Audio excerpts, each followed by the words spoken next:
What's up, everybody? It is 8 o'clock Monday night. You know what that means? It's another episode of the Pit Life BBQ podcast coming to you live from the Uncle Steve Shake Studios in Center Barnstead, New Hampshire.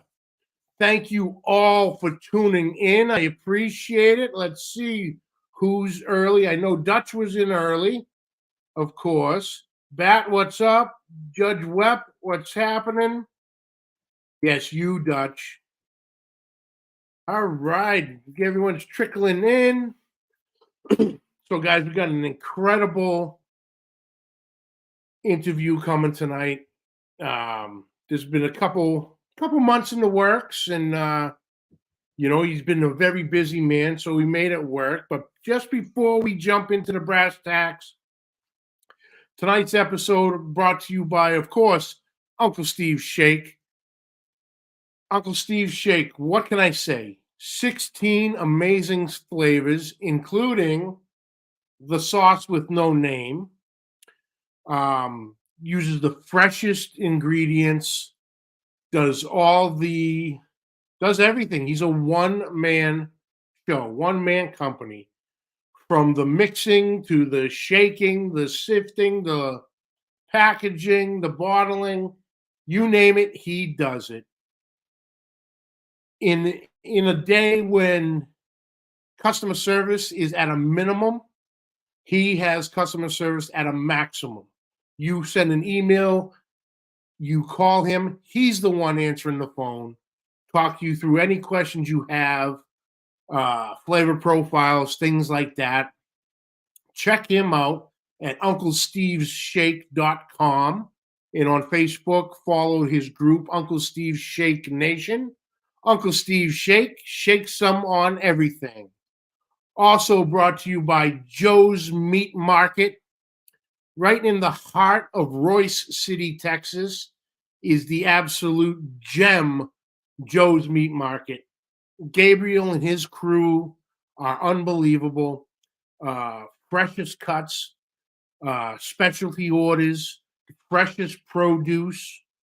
He's your one-stop barbecue stop for whatever you're firing up the grill and the smoker on the weekend. He's got you covered. Like I said, he's got your meats, he's got your produce, rubs, sauces, seasonings, every other thing you need to do. That old school mom and pop shop vibe. Stop in, grab a bite to eat. He has a menu. Mom makes breakfast every day.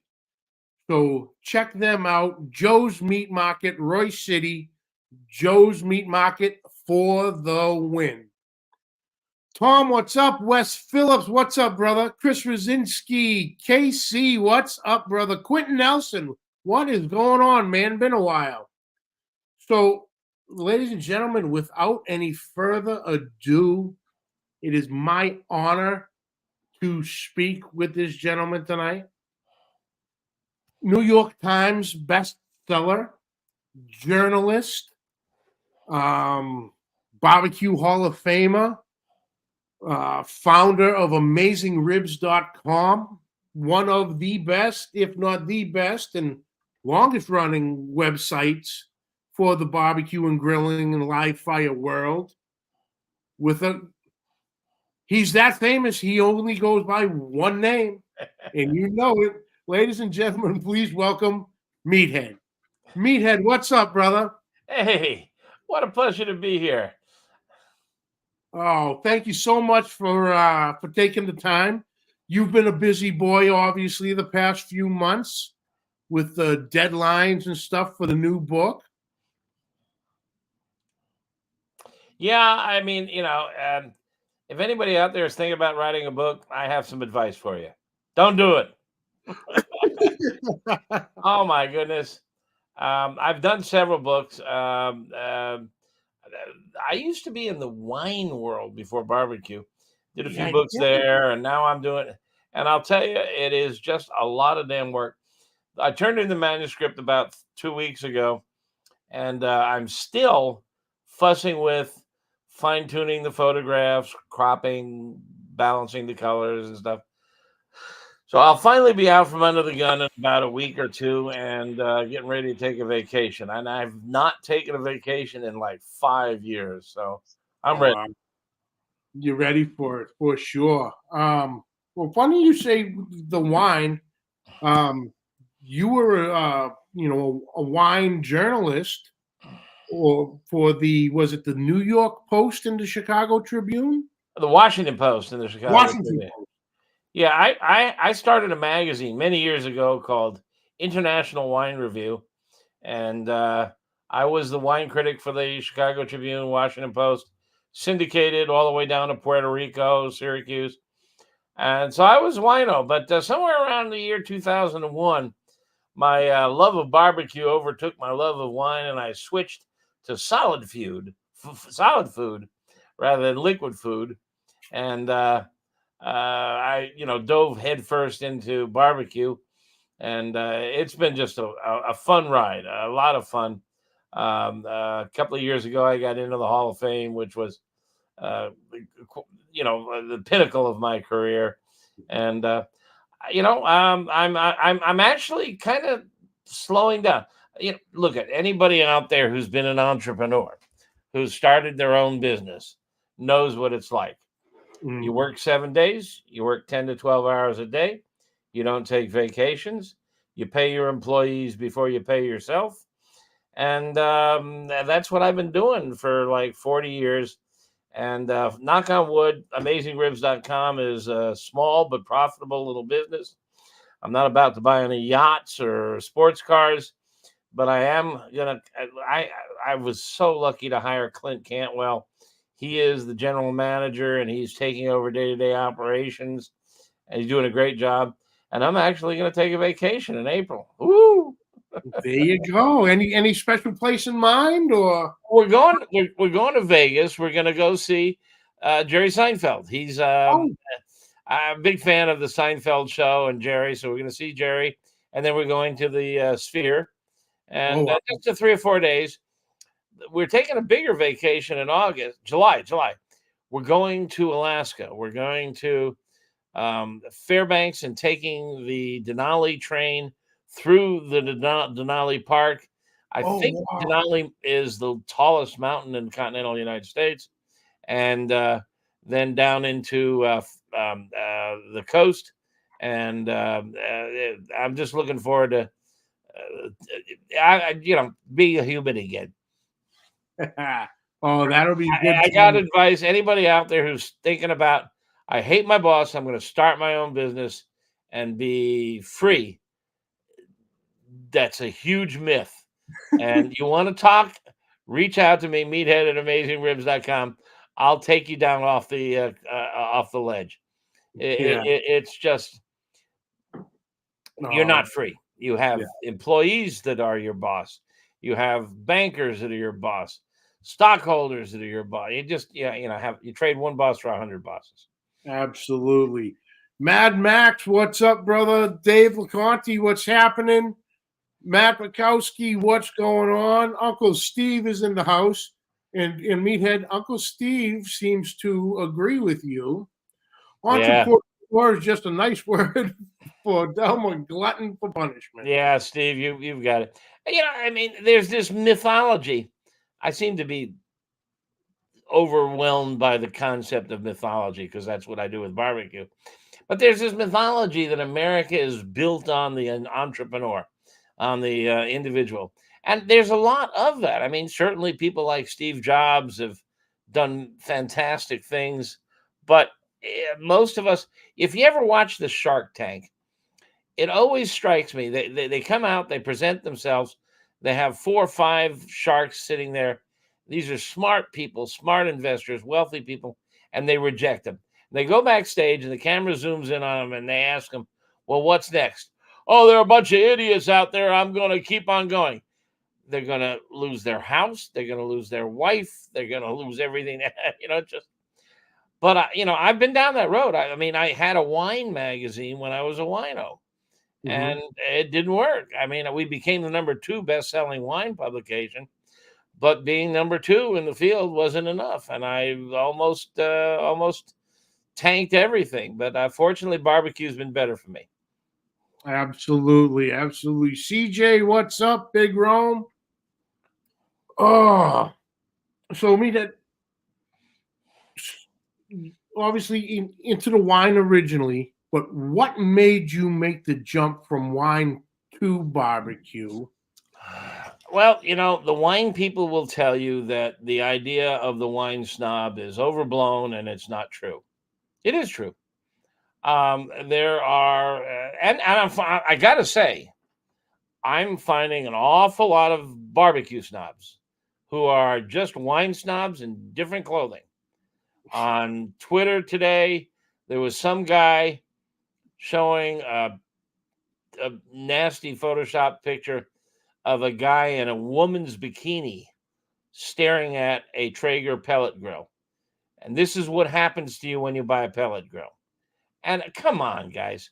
I mean, Yeah. there's this whole notion that unless you're burning charcoal or logs, you're not a real barbecue master. Well, fellas, I got to tell you, if you're not digging a trench in the ground, putting green logs across the top, burning dried wood in that trench until it becomes embers, and then throwing whole animals on top, you're not doing traditional barbecue either. If you have a steel device, whether it's a Weber Smoky Mountain or a big old offset smoker, these are modern innovations. And just get off of it. People who talk about cooking with gas grill, you might as well be cooking indoors. You're a goddamn snob. Come Mhm. off of it. What matters is how does the food taste? And I can cook really good food on my gas grills. I can cook really good food on my gas smokers. I got one of everything, by the way. I've cooked on everything under the sun. I know what I'm talking about. Just, get off the snobbery. Barbecue is marvelous. It's fun and it's for everyone. And people who want to use pellets or gas, as long as the food is good, just back off. Yeah, for sure. Um, but yeah, that so the jump into the barbecue and like I said, you came out with your first book. Thank you. Look at Yeah, that. look at that handsome guy on the cover. You know what I mean? Oh, geez. There's a good story here. The book came out in 2016, and for a year, it was the number 2 best-selling cookbook on Amazon. The number 1 best-selling cookbook on Amazon was by Chrissy Teigen, the model, Yeah. and she's on the cover. I'm on the cover. She's unbuttoned down to here. And how do you compete with that? Yeah, you really can't compete with that one. But it was funny because that's when I really got into the barbecue and grilling and live fire stuff myself was about 16, 17. And I guess I've always been taught if you want to. I got out of high school right on the edge of computers. Hmm. We could do a couple little things and play a couple little games, and they still had those things called floppy disks at the time. Hmm. Hmm. But the still the go-to for anything you wanted to learn about and research, you had to go read. So I Read, went to read. You mean like a book? yeah, pages, binder, the whole shebang. What a concept. Yep. And I go to my the bookstore and I'm in the section. Now this was before I knew any like names, Obviously from watching Pitmasters, I knew Tuffy, Myron, Big Mo, Harry, Leanne, everybody who was on the shows at that time. So I'm out there looking at the books going, okay, where the hell do I start? I'm going there. Then something just jumps in to me and I see that. I'm like, Meathead. Okay. So I pull it off, start going through it. I'm like, all right, the how-tos, you got recipes, but it's from the beginning, from your coals to your wood and how everything functions. And, I see the little clips of the myths, and I'm like, okay. So this Meathead was the first barbecue cookbook Cool. I ever Wow, bought. how cool is that? And I lost it back in 20 to 21. We had a little incident up here at the house, and it got ruined. So thank you so much. You have made me whole again with this book. Well, it's a good book, and if I can get in just a little bit of promotional, it's really a Absolutely. science book. The first half of the book is really science. Hopefully, it's not too esoteric. Everybody can understand it. But there's a lot of mythology surrounding barbecue. Now, I got sucked into it today on Twitter. If you're on Twitter, go follow because some guy posted a picture of meat and he said, "Stop taking the fat cap off your meat." And that's wrong. The fat cap should come off, and I'll explain why. But I got into this debate back and forth, and it's amazing how many people are still clinging to the old myths about barbecue, which have been disrupted, shot down, destroyed. I call them old husband's tales by science. This is 2024. We know more about the chemistry and the physics of what happens when you cook. Mhm. And fat caps are made of oil. Fat is oil. Meat is 75% water. Oil and water don't mix.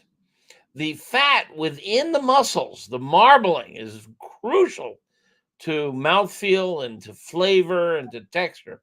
But the fat cap, no way under any circumstances on this planet or any other can get into the meat because it's Mhm. water.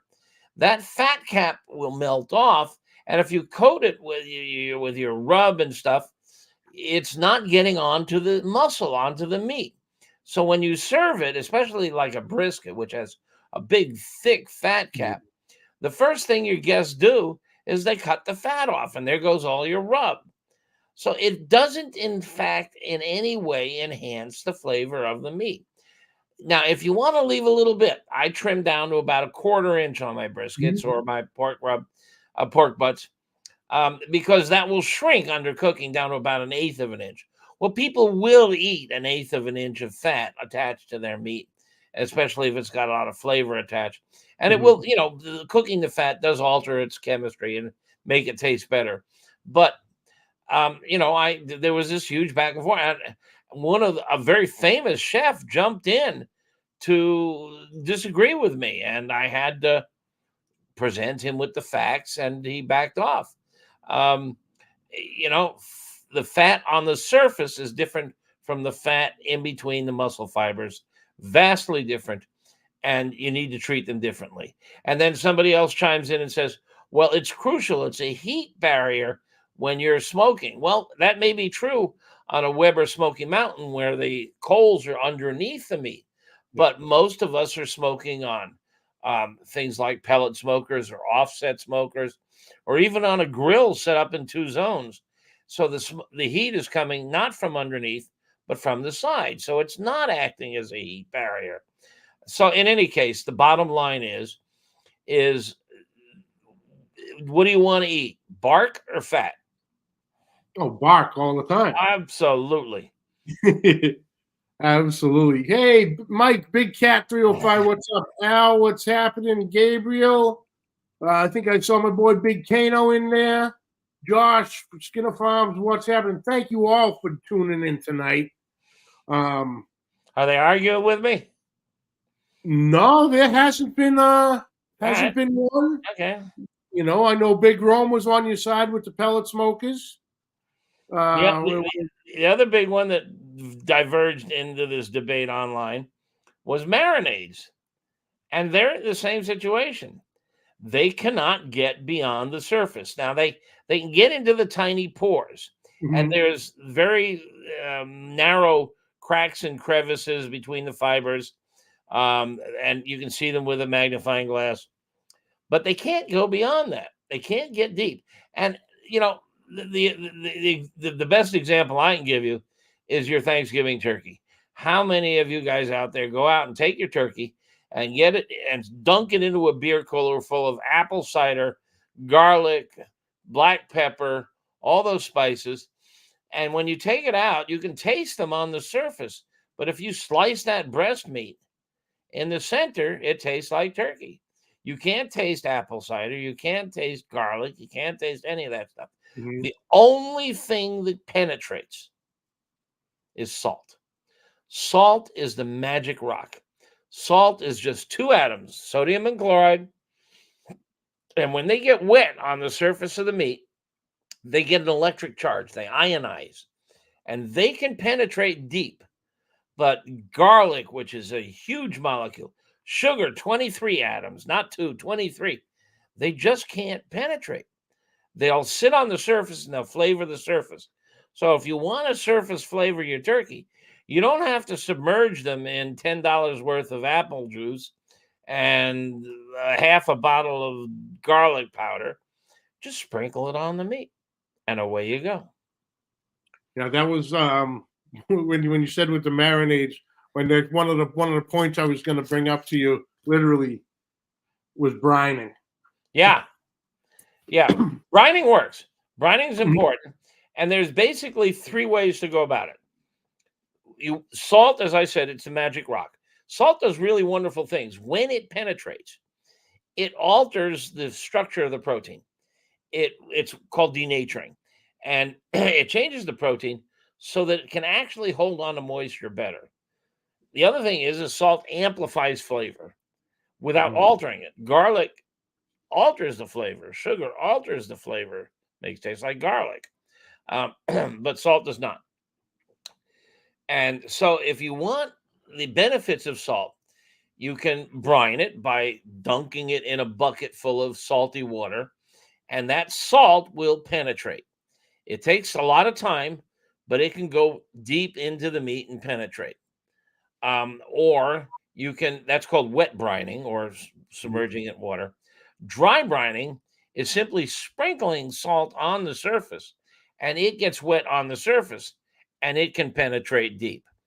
And that gives you a little more control, because if you make a liquid wet brine, how much salt is in that brine alters how much salt gets into the meat.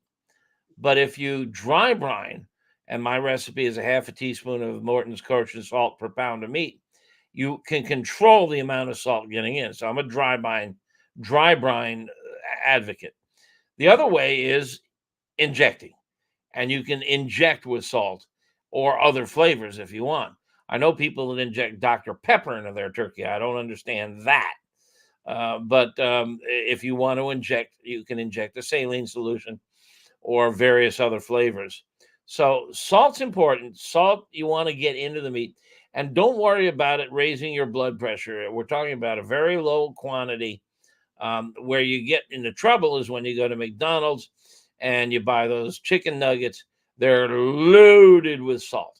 A small amount of salt is going to enhance the flavor and enhance the moisture retention. Beautiful.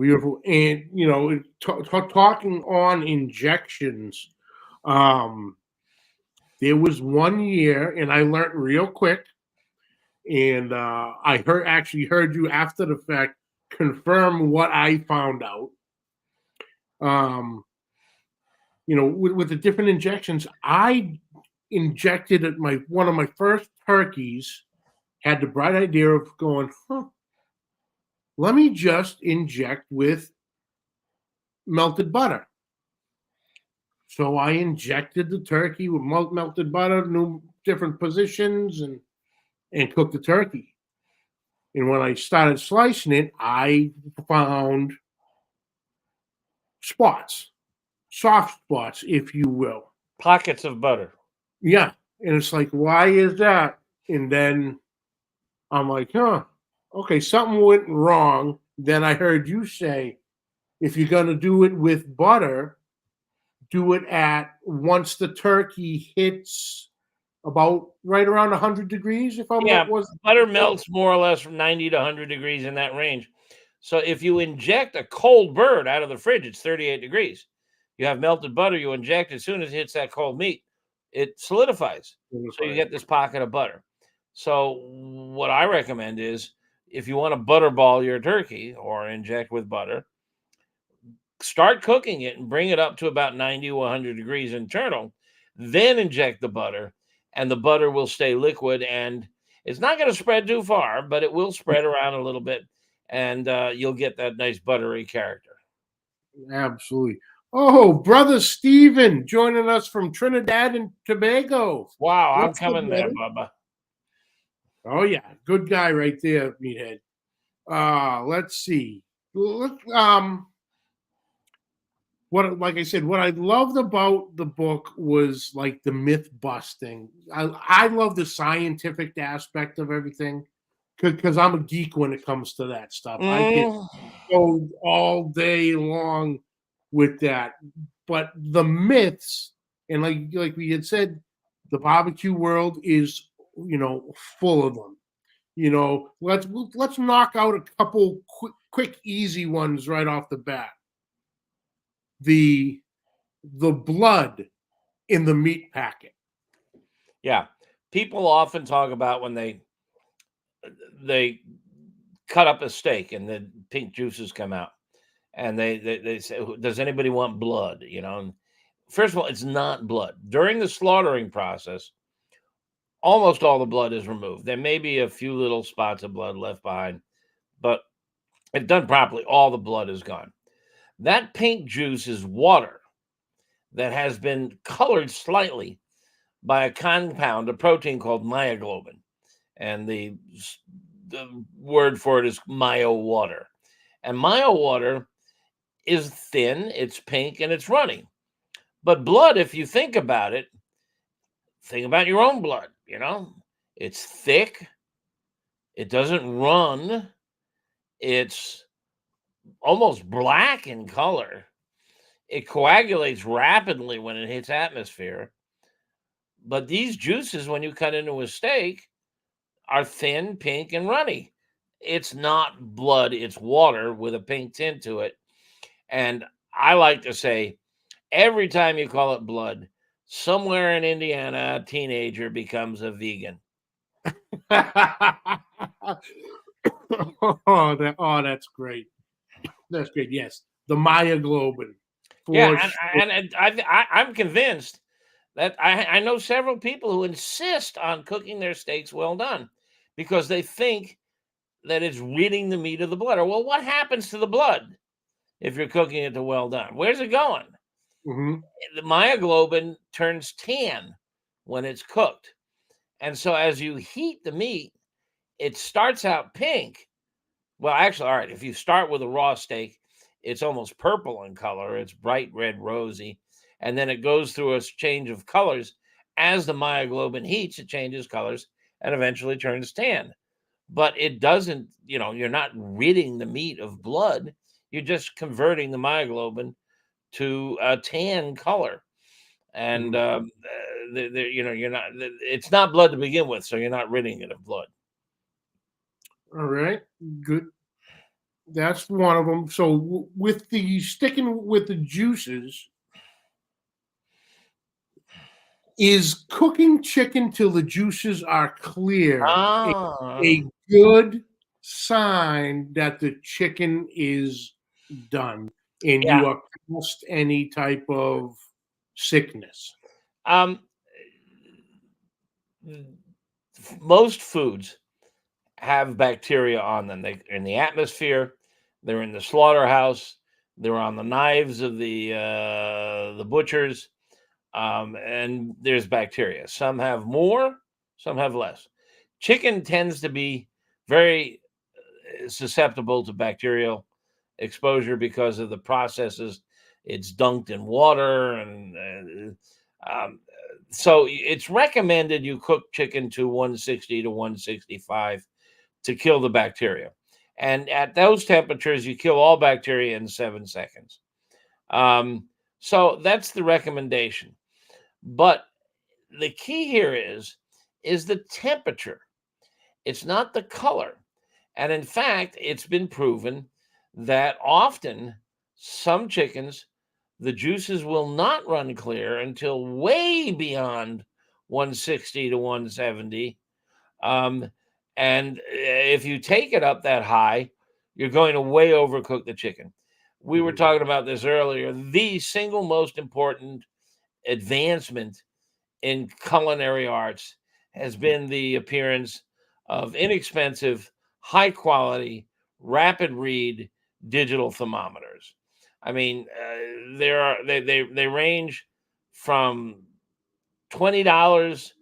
Good one. You can get a good one for $20 that will give you an accurate reading in 5 seconds, all the way up to $150. And they're very precise and they're very accurate. And that's how you tell when chicken is done, not by the color of the juices. The color of the juices can depend on very many variables, not just the temperature. Among other things, it can depend on the stress the bird has been through prior to slaughter, believe it or not. Okay. It affects the protein. So digital thermometers, if you don't have a good one, go get one. We actually have, working for AmazingRibs.com, an electrical engineer. He used to be head of electrical engineering at ExxonMobil. He retired, and he was a fan.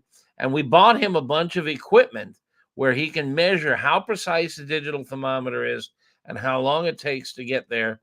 And he tests thermometers for us. We have a searchable database. We don't sell any of them. You can link to websites where you can buy them. I think there's a $20 instant read thermometer that got his top rating.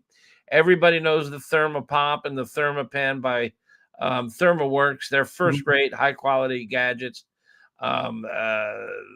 Fireboard makes brilliant thermometers. Yeah. There's a number of them out there. I've been having a lot of fun with a device called Combustion, which is wireless. It's got 8 probes, 8 sensors in one probe. It's very expensive, like $150. Combustion Inc. It's a brilliant thermometer. I've been using that a lot. Just, get yourself some good thermometers. And, I mean, how embarrassing is it to serve expensive ribeyes to a table full of friends, your boss, and stand there and, make excuses? Well, it kind of got away from me. It's overcooked. Thermometer, you won't overcook. I mean, a medium rare is 130 to 135, period. Not 136, not 128, 130 to 135, or 125 to 130, rather. That's your medium rare. A good thermometer. And if you want a good temperature guide, this is one that we sell on Amazon with 90 temperatures on it. You get it free if you join our Pitmaster Club. Temperature. It's all about temperature. Yeah. Because I always said, like with the temperatures and ingredients, you can always add. You could always add more salt, more pepper, more garlic. You could always take that protein and put it back on the grill or flat top or in the oven to get a little more done. You can't start it well done and move backwards. No. And you can't take the salt away either. Yeah. So you can always add to it. You can't subtract. The other good one was, I guess it's probably one of the oldest ones, and I always love your reaction to it. We have to soak our wood. I knew you were going to go with that. Yeah. All the cookbooks. Wait a second. Let's see if I can do this. Can I turn look at all the cookbooks I have. That's just barbecue books. There's another room, the other side of that wall, that has all kinds of other general cookbooks. I must have 200-300 barbecue cookbooks. My wife must have another 200-300 French, Italian, American cookbooks. And all the barbecue books on that shelf there tell you, soak the wood. Golly, folks, You know why they build boats out of wood? Because wood just doesn't absorb water. Yep. And we did this. I mean, it's really simple. You can do it yourself. Go get your wood chips or your wood chunks or whatever you're using and weigh them on a digital scale. Then soak them, not just for an hour, as most of the books say, soak them overnight. Then you pull them out and pat all the surface water off and weigh them again. 5% weight gain. And all that weight is right on the surface where the meat, where the wood is fuzzy from the cuts. But if you take a saw and you cut that wood chip in half or that wood chunk in half, you won't find any wet spots inside. Nope. Water just doesn't penetrate the wood chunks. And when you take wet wood and throw it on your charcoal, what happens? Temperature goes down. Temperature goes Cooking down. is all about temperature control. It's all about, it's the most essential concept. When you throw wet wood on the charcoal, the temperature goes down, and all that smoke that you're seeing, okay, Daddy Dutch has got the answer. Everybody says, well, look at all the smoke it makes. No, it's not smoke. It's steam. If you hold up a mirror, you'll see. And that's because water evaporates at 212 degrees. Mm-hmm. Wood doesn't start to smoke till 500 degrees. So it can't smoke until all the water has burned off. So you throw wet chips on there, and right away they go up to 212, they evaporate, they stick at 212, that's steam coming off, then it goes up to 500 and starts smoking. So just take your dry wood and throw it on the charcoal, and you'll get your smoke, or your gas grill or whatever else you're using. You'll get your smoke. Plain and simple. You don't need to soak your wood. Yep. I love that. And the first time I heard your answer to it, I go, yeah, makes sense, because obviously, like you said before we started, yeah, that's Boston accent. We have a little ship that's been sitting in that harbor Yeah. since the late 1700s. And the harbor. Still floating in there to this day. And it's made of wood. So I just always have loved that. Well, with all due respect, it's probably got some sort of a coating on it, but still, you can take a raw wood plank and throw it in the water, and it's not gonna saturate, not gonna sink anytime soon. Now, the smoke ring is, you can get a high, depending on what type of wood you use, of a darker or deeper smoke ring. Not a heck of a lot. Smoke ring is really interesting. This is our friend myoglobin again. Your meat is rosy color. Let's take a pork butt. Okay, you take it out and it's got a little pink color to it. That color is the myoglobin that is in the meat. There's myoglobin in all muscle. You have it. I have it. We have myoglobin. It serves a very vital function. It helps oxygen move from the blood into the meat. And so there's myoglobin in the meat. When you start to heat that meat, the myoglobin turns brown. But if you smoke that meat, the smoke contains compounds, most specifically nitric oxide, carbon dioxide, carbon monoxide, other compounds, and they prevent the meat from turning brown. They make the meat remain pink. And that's what the smoke ring is. The smoke ring is the natural pink color of the meat fixed by the gases in the smoke. Take the gases away, just throw it in the oven, the whole chunk of meat will turn tan. But with nitric oxide, it will retain that pink ring on the outside. And it has no flavor. But what it does is it says, you know what you're doing. You're cooking with smoke. Nice. Another one is the proteins stop taking on smoke at a certain temperature. Yeah. Yeah, that there's no barn doors on meat or protein. What happens is there's a process called thermophoresis, and you know it. When you step out of the shower and the mirror is foggy, that's because the tiny particles of steam are attracted to the cold surface of the mirror, and so they fog over the mirror. The same thing happens when you cook meat. The moisture in the air, and there's a lot of moisture in the air when you're cooking meat or when you're cooking with charcoal or gas. Gas, actually, one of the byproducts of cooking with gas is moisture.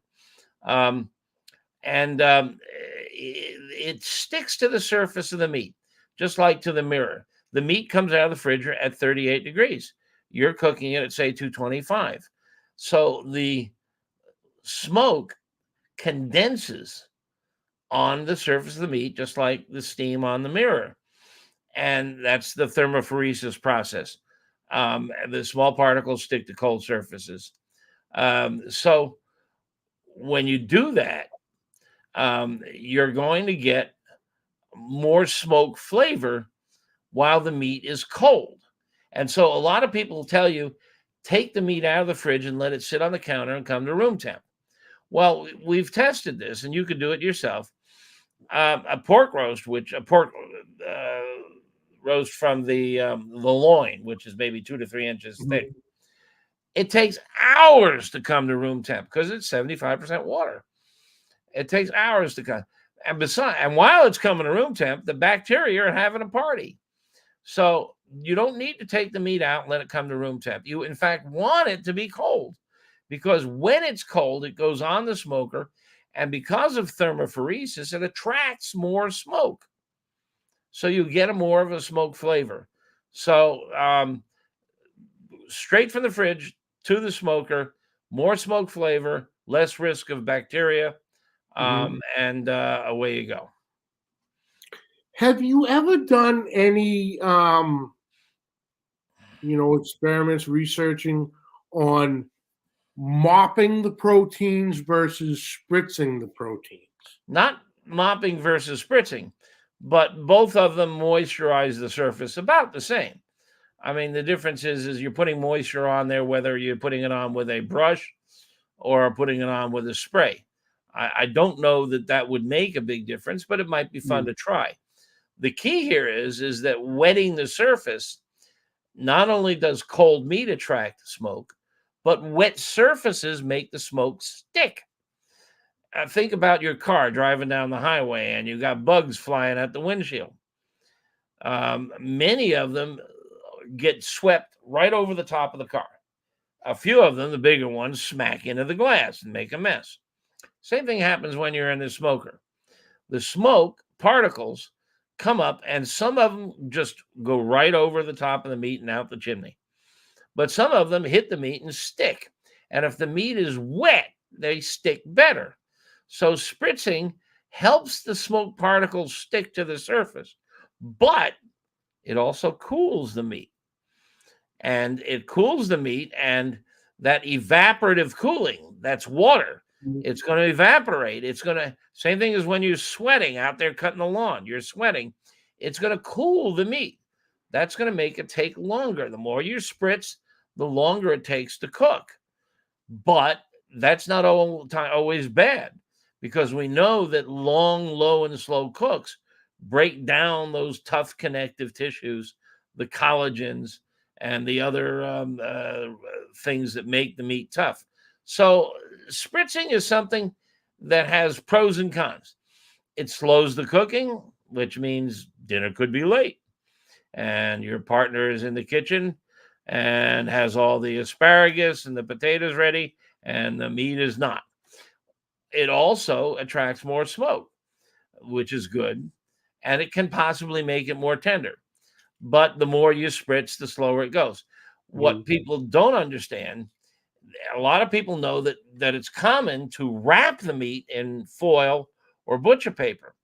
When you do that, you stop the evaporation.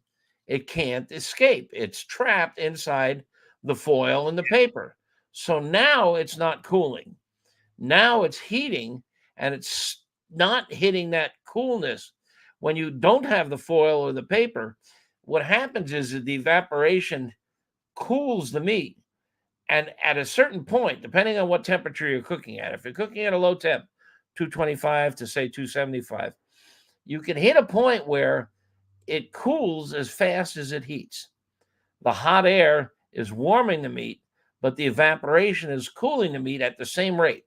And when that happens, you reach stasis, which is we call the stall. And anybody who's done a pork butt, and I'll never forget the first pork butt I did. And dinner was like 3 hours late because it went up and it went up and up and up, and then it stalled, and it just stuck there.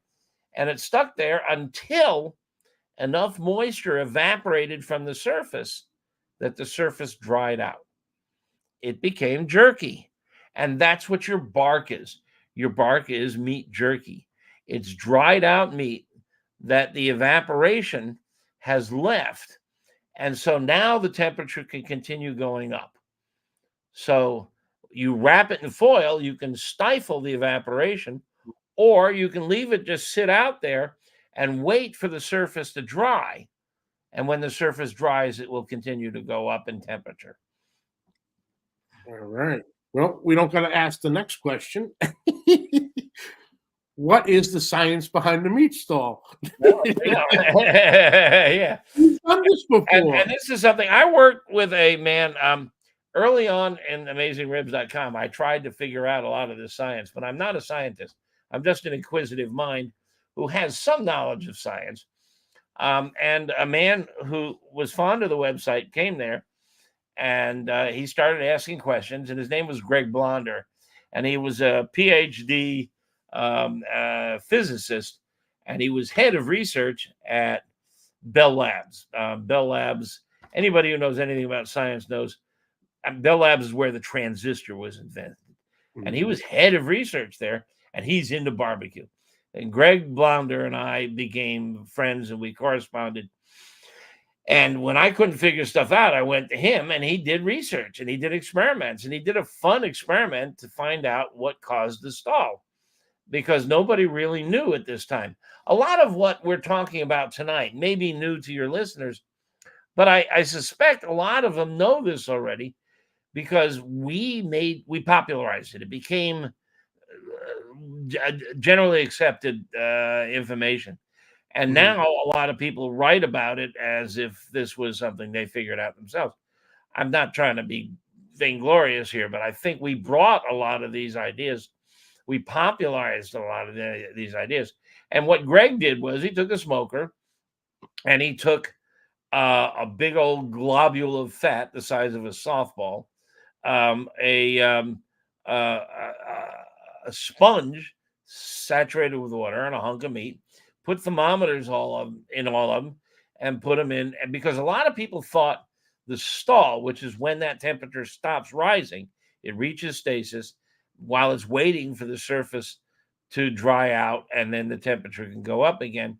A lot of people thought that was the collagen converting to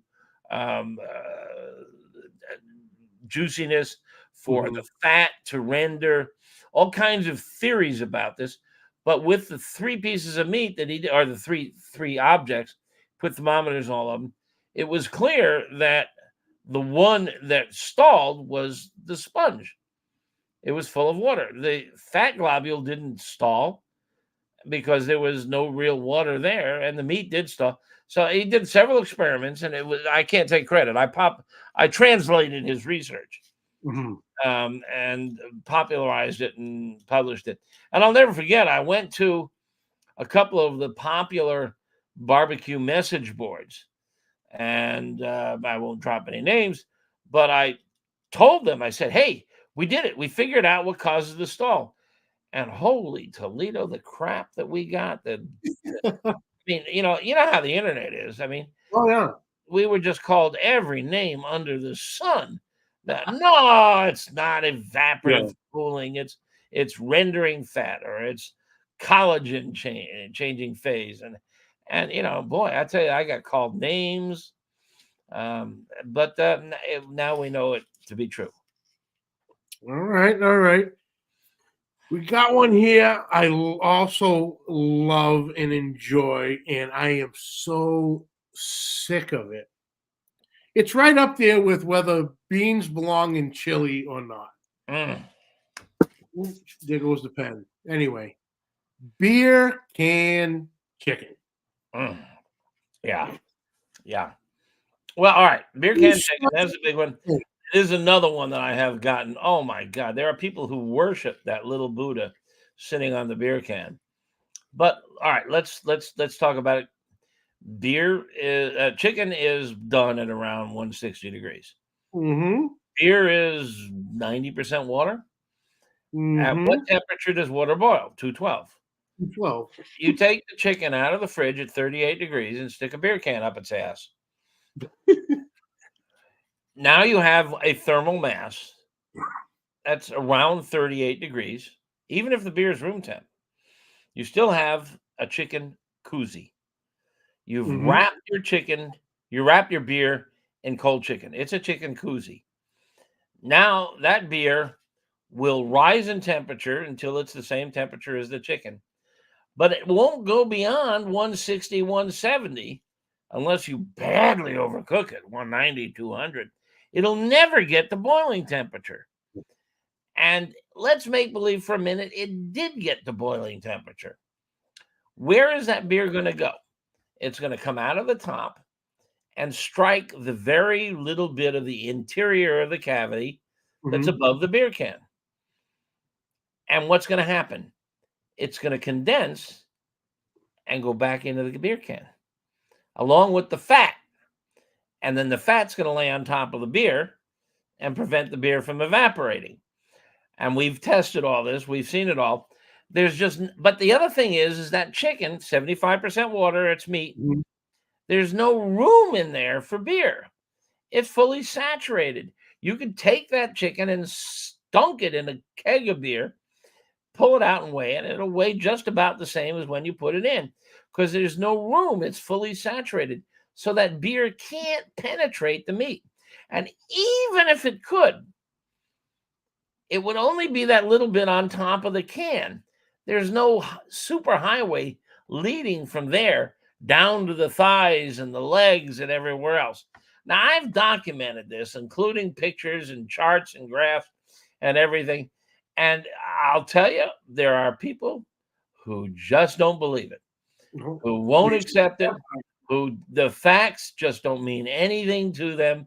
And I'm not going to tread on the current world and political situation, but there are just a lot of people who just don't know about facts and don't care about facts.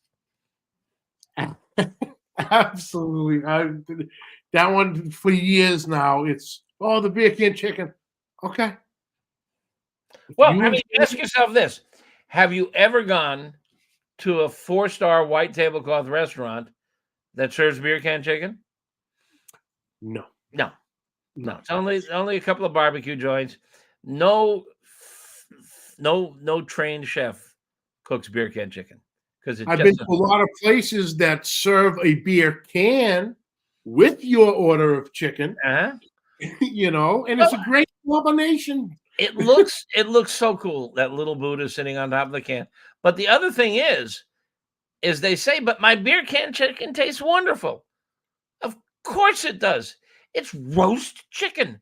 Yes, Roast chicken is wonderful by yes. itself under any circumstances. Who doesn't love a good roast chicken? We had one tonight, as a matter of fact. Roast chicken's fantastic. You've just roasted the chicken sitting on top of a beer can. Beer has nothing to do with it. Now, if you want to make it really good, spatchcock that bird, which means cut it open, cut the backbone out, and lay it flat so that the cavity where the beer can was can brown. Brown is something called the Maillard reaction. Mhm. It's a chemical reaction with proteins and amino acids, and it makes flavor. Brown things have more flavor. The skin, the color of the meat turns brown, and you get more flavor, and it cooks faster, so there's less moisture loss. Um, or break it down into 8 pieces: 2 drumsticks and 2 thighs and 2 wings and 2 breasts, and now you can cook each to the optimum temperature, get brown on all sides, and cook it faster, cook it more moist. It's not as sexy and it's not as cute, but it tastes better. Absolutely, absolutely. Oh yeah, those were a few of them myths. But there is one question I have never heard anybody ask you, or you answer for that matter. Now it could have been well before my time. Where did the name Meathead come from? Well, I am a bit of a meathead, you know. And it's funny, talking about political thing. Rob Reiner was the meathead character on the Archie Mhm. Bunker show. And perhaps a lot of your audience is too young to know the Archie Bunker show. But this was a television show that was a breakthrough back in the 60s, 70s. And it featured a lovable, bigoted man and his touchingly sensitive and innately bright, but on the surface, not so bright wife. And then his daughter, who are both, his daughter and her husband are both flaming liberals. And she marries him, and they're living in the house with them. And Rob Reiner played the son in law, Yeah. and Archie called him Meathead. And it was just, it was a denigrating term. And the two of them were constantly at each other's throat. This show, if today, would be Oh, highly you can pick controversial. it. No way.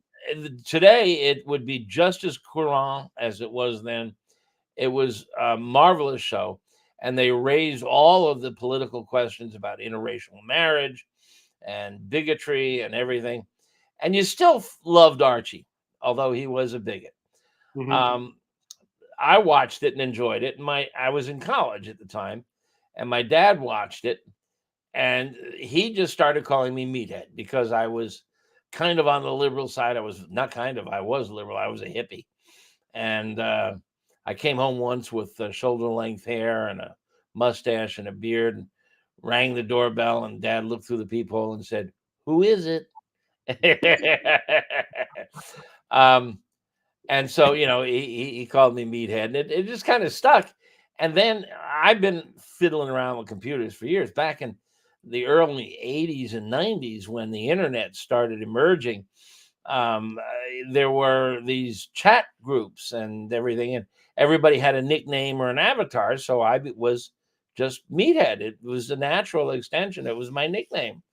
I was Meathead. And then later, of course, as I got into barbecue, it stuck, and I realized I have the marketing gene. If anybody out there knows me and my website, knows that I have the marketing gene.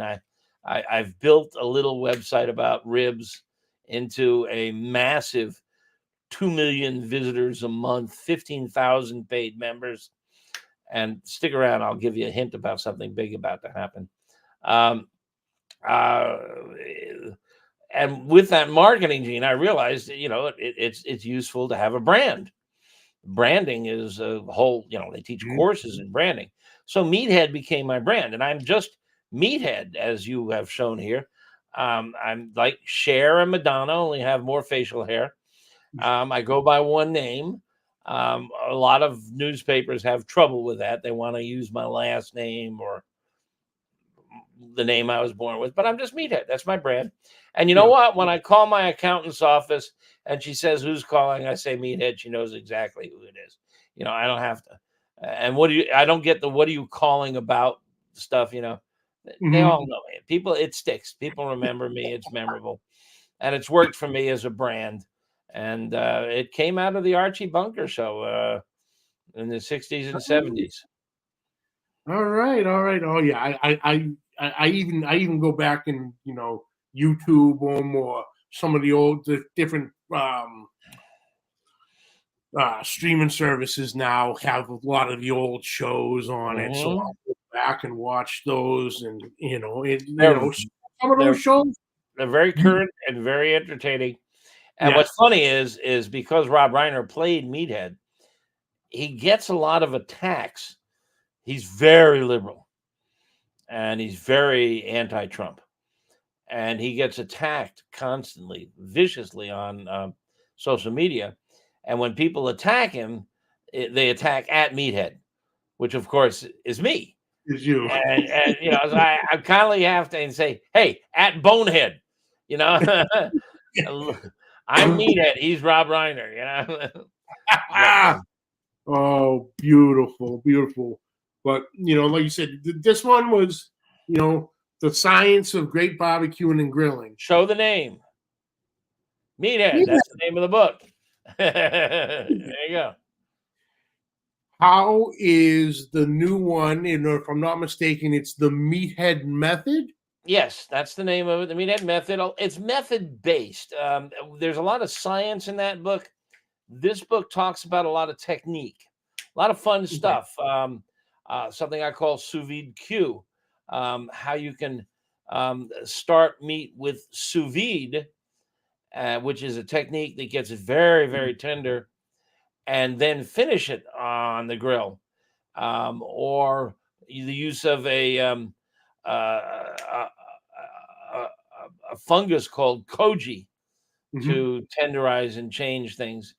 And we talk a lot about techniques. Some of them are out there, but we get into the concepts of two-zone cooking and how to set things up, and so it's more method and technique based than the last book. Okay. And we're still looking at spring of 25. Yeah, finally, anybody who's been following me knows that I've been working on this for quite some time. But I finally turned in the manuscript 2 weeks ago, and I'm just putting the finishing touches on the photographs. And so we are on schedule, finally. Beautiful. Spring 25. Beautiful. I would be amiss if I didn't bring up our mutual friend, Mr. Greg Rempe. Oh, yes. And can you say why grilled pineapple is the best thing of all time? Son of a bitch, you. Yeah. This is funny. If your listeners are not familiar, Greg Rempe has a podcast like this. He's been around longer than anybody. He's a real broadcast pro. And it's on Tuesdays every week. And I show up once a month. And it's called Barbecue Central. And you should listen.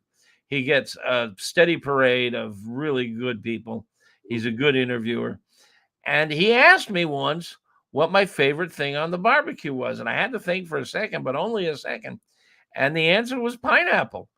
I love pineapple as it is, raw. But when you grill it, the sugars caramelize. Yeah. And it just amplifies the flavor.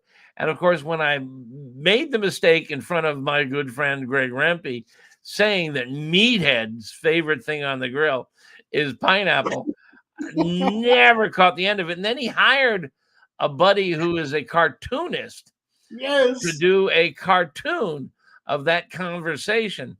And if you want to chuckle, go to YouTube and search for Meathead Pineapple, and you'll see this cartoon, and it's hysterical. And I'm guilty, and I'll stand by I love my ribs, I love my steaks, I love my eggplant parmesan, all of which I do on the grill, all of which recipes are on AmazingRibs.com or in my book, Meathead. But by golly, I'll tell you, I do love my grilled pineapple.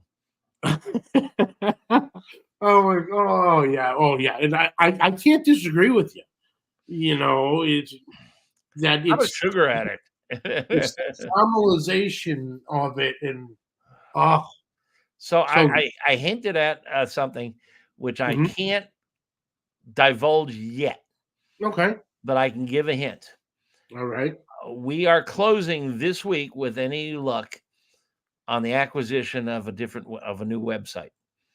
Ooh. We are acquiring a really cool resource, which will be made available only to the members of our Pitmaster Club. Now, we have a big website with 2,000 free pages with the thermometer reviews and the grill and smoker restaurant reviews. We accept no conflicts of interest. We don't accept junkets or samples, So, but we have a membership portion of the website, which has tremendous benefits. A bunch of free ebooks, a bunch of free magazines, a lot of cool stuff. Just go to amazingribs.com/pitmaster and check out the benefits. But there are some really cool new things about to happen. We should close on it this week. If we do, we'll announce it probably next week, and it'll become available within a couple of weeks. There's some work that needs to be done to make it available, but it's very cool, and it in itself is worth a lot of money. I'm paying a lot of money for it. All right. And if I'm not mistaken, this Wednesday evening, you're having your monthly fireside chat. Yeah, I do. When I do a fireside chat. Thank you for reminding me. Once a month, last Wednesday of the month. It's simulcast on YouTube, Facebook, and I have a guest this month. I don't always, but I have Bridget Binns. Bridget is a brilliant barbecue cook. She lives in Paso Robles. She has a bed and breakfast out there. She's done 30 cookbooks over the years with various professional chefs, and she's collaborated with me on my latest cookbook. And so she's working for us part-time, editing recipes and doing other things. And she's a really a very attractive and very smart and very talented lady. All right. I can't wait. I will be there. But Meathead, thank you so much. I appreciate the time you've given me this evening, and I'm so glad that we were able to get it booked. And it was an honor to talk to you. Thank you again. But folks, I forgot to show them the best part, and they're all going to be jealous. Yeah. That's right. Yeah, you got a signed copy. Bobby. But go ahead. If you have a copy of the book and you would like, send an email to me, meathead@amazingribs.com, with your snail mail address, and I'll send you a signed book plate. A book plate's a nice little sticker that can go right inside that I will sign for you. And if you want it personalized, like to Joe, you're doing it all wrong, signed Meathead, I can sign it that way. And then you can give it to your brother Joe. Awesome. But yeah, like I had said in the emails back and forth, my opinion, this is the best barbecue book on the planet. Oh, thank you very kindly. It has sold 250,000 copies and still selling, and that's a lot for a cookbook. Most cookbooks do 10 to 20. Yeah. 250 is, I think, only Stephen Reichlin's book, Barbecue Bible, has sold more. And that's a landmark publication. 20th anniversary, something like that. Of course, it's been out 15 years. Mine's only been out for 5 years. But Meathead, thank you so much. Everybody go check out amazingribs.com, Meathead and amazingribs.com on all social media platforms. And sir, like I said, thank you so much. It's been an honor to talk to you this evening. My fun. Go take the 30-day free trial in the Pitmaster Club, and we'll see you again. Let's do it again sometime. Absolutely. Awesome, Meathead. Thank you so much, brother. Take care. Well, you too. Well, that's it, folks. Hope you enjoyed it. I had a blast speaking with Meathead. Like you said, I've learned so much over the years with, like, literally, this was the first barbecue book I ever bought. And I'm still getting stuff out of it to this very day that I might have missed. So check that out.